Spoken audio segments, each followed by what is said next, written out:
Love can take you flying into the bluest part of the sky or dash you into the deepest abyss of darkness, onto the awaiting rocks. Love can become everything or nothing on its way to nowhere. It is vertiginous and toxic both, and it becomes just what you make it. Yet sometimes it makes you into something else, and you wonder how that happened. Sometimes we find that love is not enough, and sometimes it just becomes too much. Just right is possible too. Love can make or break you, sometimes on the same day. It is filled with urges and appetites, dreams and desires, rough roads and realities, soft rains and hard hails, angels and demons, and sometimes it is not at all what you expect, but what you discover. It is filled with great physical pleasures, ephemeral, and great pains, usually long-lasting.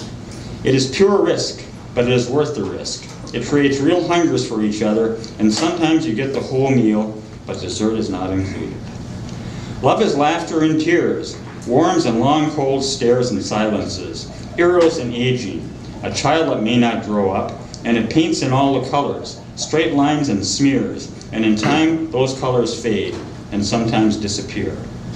All the worms and wars, genitals generating, prick and pussy, prayer and poetry, passion and compassion, caution and cruelty, maturity and madness, a battle for control, who lover and who beloved, the love of power and the power of love, white lies and red roses, sanctity and suffering, sweetness and sensuality, responsibility and guilt, trust and jealousy, perseverance and prevailing, falling down and getting up, or just giving up.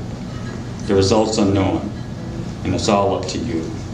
Love can heal so many past wounds, but open new ones too. It fills empty places there inside you, but those places now contain weight. Now there is the power of women, and it's about time we hear her roar.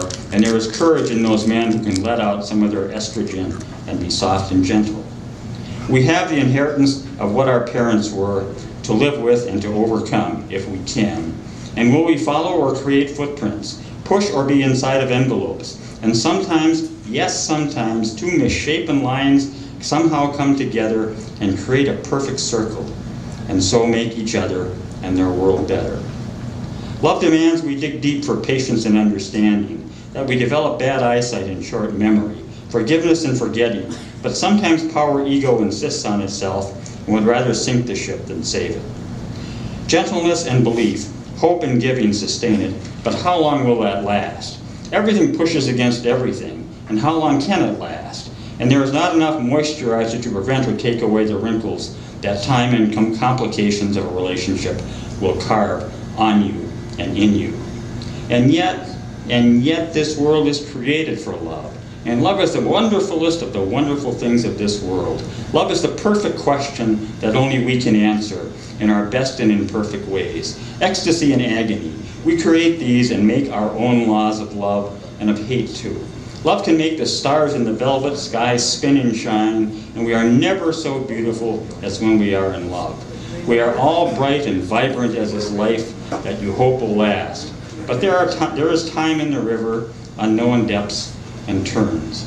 Sometimes all that love gives you is a green card, and you find yourself to be deported at any time. And sometimes the words of love last not much beyond their sound and turn out to be echo only. Love must survive its gypsy whimsy if it can. Survive both its war and its peace too. So all we can do is mix the chemicals of the two and life and see what it becomes. And if it breaks, see what we can put the Humpty Dumpty of it together again, to find its sweet dream self becoming and continuing, or feel it falling to the pointed rocks below. Makes you wonder what's out there crouching around the next corner, and how much is it going to hurt? This love, this thing, that whatever we want, it's also damn confusing. If I want love, I think I'll just buy a dog.